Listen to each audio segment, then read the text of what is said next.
Welcome students. আজকের ভিডিওতে আমরা একটু অনেকদিন ভয়েস করি না, আজকে একটু ভয়েস চেঞ্জ ভিসি লিখে রাখি, একটু ভয়েস চেঞ্জ প্র্যাকটিস করি, কারণ আমাদের লাস্ট ভয়েস শেখানো হয়ে গেছে প্রায় 2 মাস, 3 মাস, 4 মাস হয়তো হয়ে গেছে, আমি জানি না। তোমরা যারা প্রথম থেকে দেখো তারা জানো। যারা আগে ভয়েস শেখোনি বা প্রথম দেখছো ভিডিওটা, একটু কাইন্ডলি ডেসক্রিপশনে লিংক দেওয়া আছে, একটু দেখে নিও। একদম বিগিনার থেকে শুরু করে একদম প্রথম থেকে শেখানো হচ্ছে। আমরা ন্যারেশনও শেষ হয়ে গেছে, কিন্তু অনেকদিন প্র্যাকটিস হয় না বলে আজকে একটু প্র্যাকটিস করাচ্ছি। এটা অলরেডি তোমাদের পোস্টেড ছিল, তোমরা যারা প্র্যাকটিস করেছো একটু মিলিয়ে নাও। চলো, প্রথমটা, this letter has been written by me. এটা কোন টেন্স আগে বলতে হবে। দেখো, প্রথমত হ্যাজ আছে, ভি3 আছে, অর্থাৎ প্রেজেন্ট পারফেক্ট টেন্স। এবার এখানে আবার বিন আছে, তার মানে বিন যদি থাকতো এবং যদি এটা অ্যাক্টিভ ভয়েস হতো, তাহলে হ্যাজ বিন রিটেন হতো। যদি এটা প্যাসিভ হওয়ার ব্যাপার হতো, এই প্যাসিভ আছে বলে রিটেন আছে, নাহলে তো হ্যাজ বিন এর পরে রাইটিং হতো, মিটা আই থাকতো, বাই মি আছে। সব দেখে এটা আমরা কি বুঝলাম, এটা অলরেডি প্যাসিভ ভয়েসে আছে। তাহলে প্যাসিভ ভয়েস থেকে আমাকে অ্যাক্টিভ ভয়েস করতে হবে। তাহলে বাই মি মানে এই মিটা সাবজেক্ট, মিটা সাবজেক্ট যখন হয়ে যাবে আই হয়ে যাবে। আয়ের পরে যে টেন্স আছে সেই টেন্সে হ্যাজ তো আর বসবে না, আয়ের পরে হ্যাভ হয় তাই হ্যাভ হলো। তারপর রিটেনটা রিটেনই থাকবে, আই হ্যাভ রিটেন। তারপরে অবজেক্টকে, অবজেক্ট প্রথমে বসছে এই যে, তাহলে this letter, I have written this letter. একদম সোজা, এটা একদম একদম প্রথমের গ্রামার। চলো এবার একটুখানি ইন্টারোগেটিভে আসি। হু রোট দি লেটার। অবশ্যই ডব্লিউএইচ আছে, ইন্টারোগেটিভ মার্ক আছে, আমরা বুঝলাম এটা প্রশ্নবোধক বাক্য। প্রশ্নবোধক বাক্যে আমাদের অনেকগুলো ফরম্যাট শিখেছি। একটা ডব্লিউএইচ ওয়ার্ড থাকলে কি হবে, একটা ডব্লিউএইচ ওয়ার্ড না থাকলে কি হবে, হু থাকলে কি হবে, একটা আলাদা আছে। যদি না জেনে থাকো একটু দেখে নিও, শিখে নিও। যারা জানো তারা একটু মিলিয়ে নিও। তাহলে হু থাকলে প্রথমেই বাক্যটা শুরু হবে বাই হুম দিয়ে। বাই হুম কোন টেন্স আছে, পাস্ট ইনডেফিনাইট আছে, এটা রোট দেখে বুঝতে পারছি। তাহলে পাস্ট ইনডেফিনাইটের অক্সিলারি ভার্ব ওয়াজ, তাহলে was the letter, by whom was the letter. তারপরে ভার্বের ভি3 written, by whom was the letter written. আশা করি বোঝা গেল। পাস্ট টেন্সের অক্সিলারি ভার্ব যেটা আসে ওয়াজার আসে, আমরা জানি ওয়াজার দিলাম। যেহেতু লেটার আছে বলে ওয়াজ হলো, যদি লেটার্স থাকতো তাহলে এটা আবার ওয়ার হয়ে যেত, জন্য ওয়াজ হলো, তারপরে ভার্ব শেষে। আশা করি বোঝা গেল। এবার why have you done this, তুমি এটা কেন করলে। এটাও প্রশ্নবোধক বাক্য এবং সোজা, এটা normal WH word. Normal WH word যা আছে তাই প্রথমে বসাবো। তারপর অবজেক্ট কে আছে, কে করেছে, দিস অবজেক্ট আছে। কোন টেন্সে আছে, হ্যাভ ডান, তার মানে প্রেজেন্ট পারফেক্ট টেন্সে আছে। প্রেজেন্ট পারফেক্ট টেন্সে থাকলে দিস এর আগে হ্যাজ হবে, হ্যাভ থরি হবে নাকি। তাহলে why has this. Present perfect টেন্সের ভয়েস করতে গেলে যেটা লিঙ্কার এক্সট্রা আছে সেটা কি আছে, বিন। বিন দিয়ে দিলাম। তারপরে ভি3 ডান।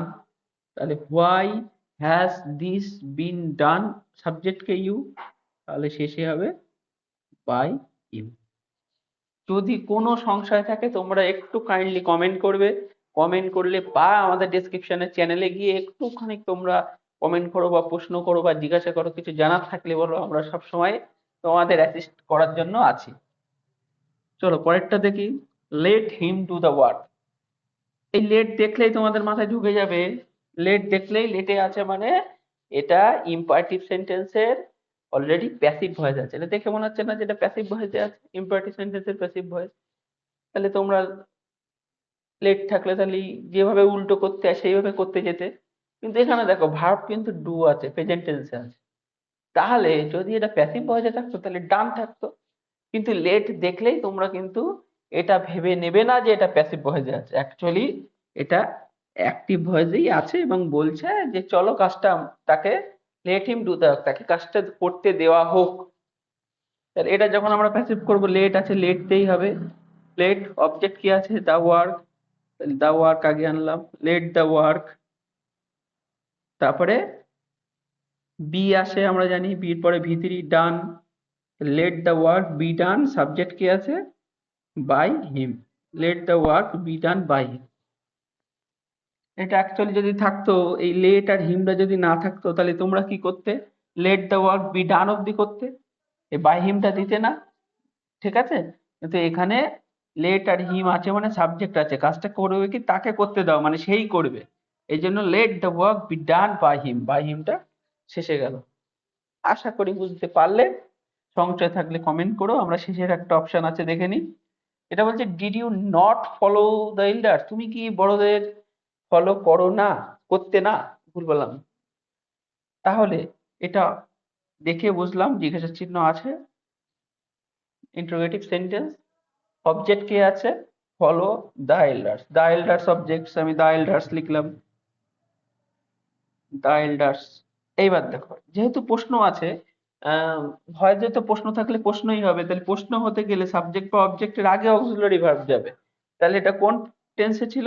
পাস্ট ইনডিফিনাইটে ছিল। পাস্ট ইনডিফিনাইটের যখন প্যাসিভ ভয়েস হয়, তখন কি হয়? লিঙ্কার কি আসে? ওয়াজ আর আসে বি ভার্ব হিসেবে। তাহলে এল্ডার্স আছে, প্যাসিভ মানে সরি প্লুরাল আছে, এই জন্য ওয়ার হবে প্রথমে, ওয়ার দ্য এল্ডার্স। তারপর ভার্ব কই? ফলো। তাহলে নট, নট আছে।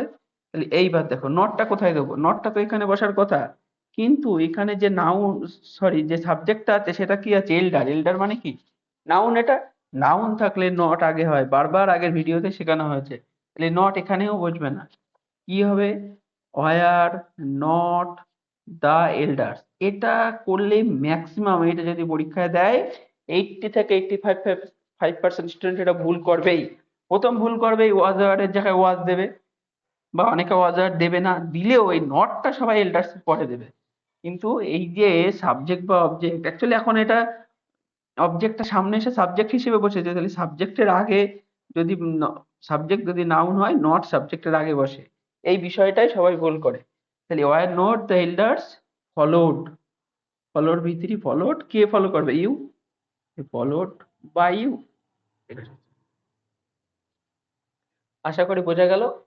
যদি কোনো রকম কনফিউশন থাকে কমেন্ট করো, এবং পারলে একটু বন্ধুদের সঙ্গে, বন্ধুদের গ্রুপে, ক্লাসের গ্রুপে একটু শেয়ার করো, যাতে সবাই কম বেশি যারা গ্রামার শিখতে পারেনি তারা শিখতে পারে, এবং সবাই মিলে একসঙ্গে ভালো শিখি। ইংরাজিতে আমরা 90+ যাতে পাই, সেজন্য আমাদের চেষ্টা আছে।